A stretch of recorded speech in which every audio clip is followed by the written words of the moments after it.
Today's video is about bell numbers.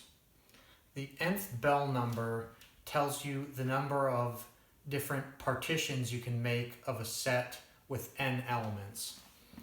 It also tells you the number of different rhyme schemes you can make for an n-line poem. For example, say you have a 4-line poem. If every single line, the lines rhyme, that's one rhyme scheme. And I'll give an example of that. Say the first 2 lines rhyme and the last 2 lines rhyme. That's a different rhyme scheme. The nth bell number also counts the number of different equivalence classes you can make on a set with n elements. So the bell numbers are named after this guy, Eric Temple Bell, born 1883, died 1960. He was a Scottish-born mathematician that lived in the USA. And then there's this thing called Stigler's law of eponymy, which says that, things aren't really named after the first person to study them. So this guy, Eric Temple Bell, wrote about the bell numbers, but he wasn't the first person to discover them. Now this bell is not to be confused with John Stuart Bell, who was born in Northern Ireland from 1928 to 1990. And he worked on quantum mechanics, these things with the polarized lenses. Now, instead of showing you something really cool with these polarized lenses, you can take these 2 polarized lenses and turn, one vertical and one horizontal so no light gets through. And then so what these filters do is they block certain photons from going through. So the crazy thing is, though, if I insert one at a 45-degree angle, it actually lets more light through. So this is the guy, John Stuart Bell. So we're not, heaven forbid we talk about anything interesting here. We're going to talk about this technical thing about these bell numbers. Okay, look at this. That's when they're aligned. Now if I turn them perpendicular to each other, they're black. Now if I insert the one in the middle, we can see through it. So by adding a filter, you can see more light. That's when it's in between the 2. If I put it on the outside and rotate it, nothing. If I put it on the front and rotate it, nothing. If I put it in between them and rotate it, macroscopic demonstration of quantum mechanics. Now the reason why should anybody care about this? I don't know. Most people don't care about it. But it reminds me of the movie Slumdog Millionaire, where the guy is on this quiz show and they're asking him questions, and it just so happens that coincidentally, for every question they ask him, there's like this huge life story of like why he knows the answer to this question. Like it's very, very relevant to his life. Like they asked him who was the star of this movie, and he's got this whole backstory of how he knows this movie. He had a picture of this actor and it fell in the toilet and he had to jump down in the pile of the whatever was at the bottom of the toilet and recover this picture. So it's like, burned onto his brain that he knows the answer to who is the star of this movie. So for this bell number, I was teaching a class at work a while ago, and I asked this question like, how many different combinations are for this thing? And the answer was the 7th bell number, 877. And I just wanted to have more of a personal relationship with this 7th bell number and kind of work on them and play around with them. So I would have this Slumdog Millionaire kind of story where if somebody says, what is the 7th bell number or what are the bell numbers, it wouldn't be just something I briefly read about. I'd have more of a story. Now, I didn't have to jump into a pile of excrement to learn about the 7th bell number, but I did have to chew up some weekends to try to figure out how to code these things up. Because the thing I wanted, it's very easy to calculate the 7th bell number. Like you write this little recursive function and it's very easy. There's all kinds of information on the internet about that. But I wanted to enumerate all these subsets. So if you have 7 elements, there are 877 partitions, different partitions of these 7 elements, and I wanted to enumerate them and visualize them. And so last Saturday night, I was up till midnight programming the thing, and then I finally got the thing to scroll through printing these 877 giant lists. I was like, okay, now I can die happy. I got this thing done. But so it's more like Feynman says, it's the pleasure of figuring things out. Maybe nobody's going to care about it, but it was fun for me to sit there and figure this thing out. And then the next question that comes up is, how do you visualize them? You have 877 partitions of a 7-element set, and so you can like color in these different dots. If the dots are the same color, then they're part of the same partition, and you have these 877 different colorings of these dots. So I wrote another program to visualize them like around the wheel, like they're the nth roots of unity, color different colors depending on which partition they're in. And then so that thing cranked out 177 different pictures. So I went to the file browser thing and it said number of items 877. I was like, okay. And I just see all these different dots and colors, and I sanity check it at the lower number of the smaller bell numbers, and it works. So I'll show you some of that. You probably won't care, but there are some mathematicians really like this kind of stuff, and implementing it yourself is also fun. For me, it was about 16 lines of Python to write this, which sounds kind of trivial, but it took hours and hours of thinking about how the heck this thing works and figuring out how to get the recursion. Because these bell numbers are very, very big. They're kind of like n to the n. It's not quite as large as n to the n, but it's this crazy kind of recursive thing. So I did that. So that was my pleasure of figuring it out. And then I said, okay, now let me read what else is on the internet. Then I found this guy who has basically a 2-line Mathematica program for generating all of these, enumerating all 877 of the partitions of a 7-element set.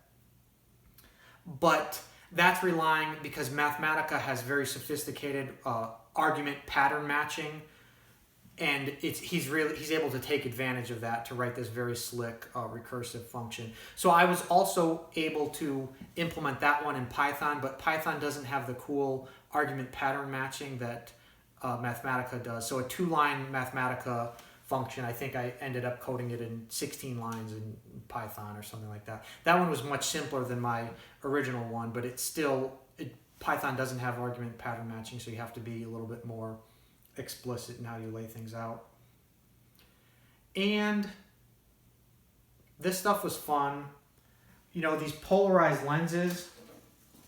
A couple of years ago, I went to Universal Studios, and I was so excited that they had the 3D ride, and I was so happy to find these polarized lenses on the floor. Like there were some glasses that were destroyed, so I was playing with these, rotating these polarized lenses. Pretty much the greatest thing ever, because it's a macroscopic demonstration of quantum mechanics. You can see something that by adding a filter, when we're dealing with regular lenses, when we add filters, strictly less light comes in, but under this, due to quantum mechanics, by adding a third filter, actually more light can come in. And I'll post a link to the Minute Physics video on that. They have a really good video on that. So heaven forbid I say anything interesting, I'll just refer you to someone else's channel to say something interesting. And thank you very much. The bell numbers count the number of partitions of an n-element set. So if we have a 1-element set, there's only one way to partition it. So bell of 1 equals 1. If we have a 2-element set, there's 2 ways to partition it. We can put them in the same set, or we can put them in 2 separate sets. So bell of a 2-element set equals 2. If we have a 3-element set, well, we can put them all in the same set. We can do this. 0, 2, and 1, 1, 0, and 2. And finally, big commas, we can put them all in separate sets. So bell 3 equals 5. The number of ways to partition a 3-element set is 5 different ways. So that's what the bell numbers are counting. So let me show you what the bell triangle is. It's kind of like the Pascal's triangle. It's similar. We start with putting a 1 there, and then we put a 1 here. And the rule, we kind of have a bunny ears rule, but our bunny ears, we add these 2 numbers and put it here, 2.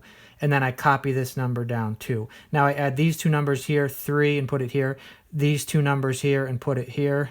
And then I copy that 5 down. Now I add these 2 numbers here, put it here. Add these 2 numbers here, put it here. Add these 2 numbers here, put it here, 15. And then I bring the 15 over. Add these 2 numbers here, add these 2 numbers here, add these 2 numbers here, add these 2 numbers here. And so this column here is a column of the bell numbers. That's bell 0, bell 1, bell 2, bell 3, bell 4, and bell 5. And so on. So the rule is you have this kind of bunny ears rule where we add these 2 numbers to get this next number here. So this number here would be 67. And then again, we take this number plus this number and add them to get the next number. Okay, I said the bell numbers count the different number of rhyme schemes for an n-line poem. So here we have a 4-line poem. This is, well, it's not really a poem. I don't really know anything about poems, but it's from the Offspring song called Bad Habit. So this has the rhyme scheme AABB, meaning the first 2 lines rhyme and then the last 2 lines rhyme.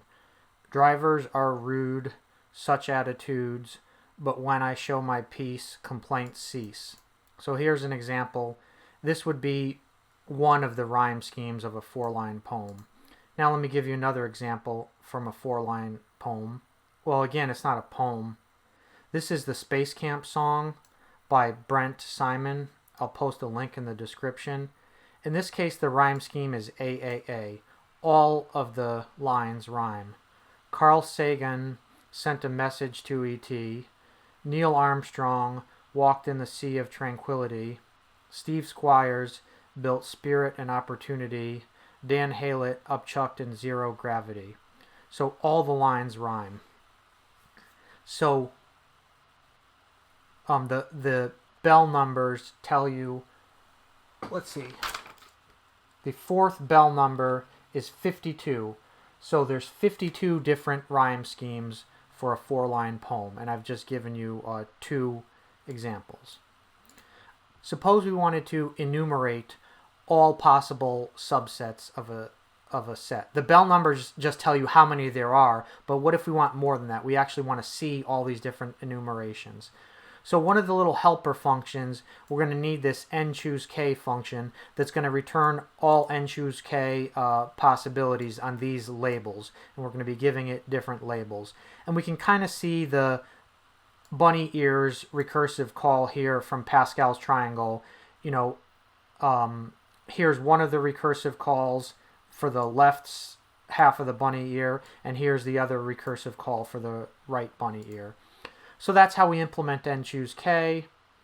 Here we're going to implement the bell label. So this thing is going to give us the enumeration of all the different bell numbers. And we're using a recursive definition of the bell number where using a recursive definition of the bell numbers that involves the nChooseK function and plus a recursive call.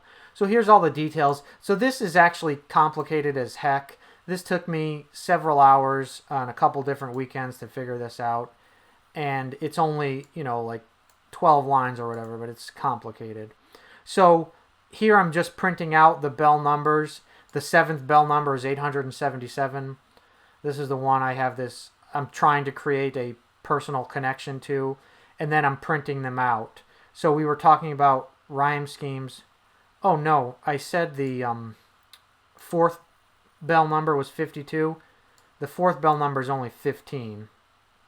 So here's the one, the rhyme scheme AAA, where all of the lines rhyme. Let's see if we can find the one 0, 1, 2, 3. This one here, this is the other one from the Offspring Smash song, where the first two lines rhymed and then the last two lines rhymed. This is the Space Camp song. But anyways, there were 15 different rhyme schemes of length 4. I incorrectly said there were 52. I had my bell numbers off by 1. But anyways, there's 603 partitions of a 6-element set. And then blah, blah, blah. There they all are all listed. And now here, this number of 7-element set, there are 877 partitions. So we can stare at all these brackets and numbers and yay, we did it. But I said, well, how do you visualize that? Okay, still scrolling. So now I wanted to plot these things, and I'm gonna, if the numbers are in the same partition, I'm gonna color them the same color, so we can visualize these things. So for a partition of 1 element, there's only one way to do it. Partition of 2 elements, they're either in the same set, so they're the same color, or they're 2 different colors. 3 elements, well, they're all the same color. We know there's 5 different ones. These 2 are in the same set. Those 2 are in the same set. And their position in this thing matters, or they're all in different sets. 4 elements, we said there were 15. Here's the rhyme scheme where all the lines rhyme. Blah, blah, blah. Now here the position actually matters. So here's the Offspring, because we're going counterclockwise like this. So here's the first 2 lines and here's the last 2 lines that rhyme. And then blah, blah, blah. Here's finally the last one that are 4 different colors. So I did this for all these different bell numbers. I don't think you really want to care to look at this. I want to get to this first number 6. This is saying 6 partitions of a 6-element set. Trying to get to the set. And we can see this thing is a hexagon, and it's all the different ways we can color this thing in. Let's see, there's 203 ways for a 6-element set. Oh, there's a 7. 6, 6, 7. Okay. So there's 877 different partitions of this set. So if the points are the same color, they're in the same set. And so I can just scroll through all of these things, blah, blah, blah. There's some huge number of them, 877 of them. Now, let me show you how this guy did it in Mathematica. He basically wrote a 2-line Mathematica program. Look at this. This is here's his base case, and then here's his recursive case. So the beauty here is Mathematica has very sophisticated input argument pattern matching. So he's basically saying you add the singleton n, you make a recursive call to bell list n-1, and then add the singleton to all those guys. And then the other way to do it is you make a bunch of recursive calls, but you add the element s to all the we're basically adding the element n to every single subset of all the other partitions. So because of this pattern matching, you can do it in 2 lines. Now I tried to implement that one in Python. So because Python doesn't have that same kind of pattern matching, it's easy to add the singleton. I'm doing it 0 based, so I'm adding n-1. So I'm making the recursive call here and then adding the singleton to all those cases. And then the other case is a little harder, where you have to add the n-1 to all of the other subsets. But anyways, here's how you do it. It's about like 16 lines in Python, and then you get the same thing. I'm just printing it out again. So now I have the personal relationship with the 7th bell number that I was looking for. Oh, I stopped. Didn't print it out. Let's see. Let's go up to 8. Print. Here's a bell 6. There's 203. Here we are.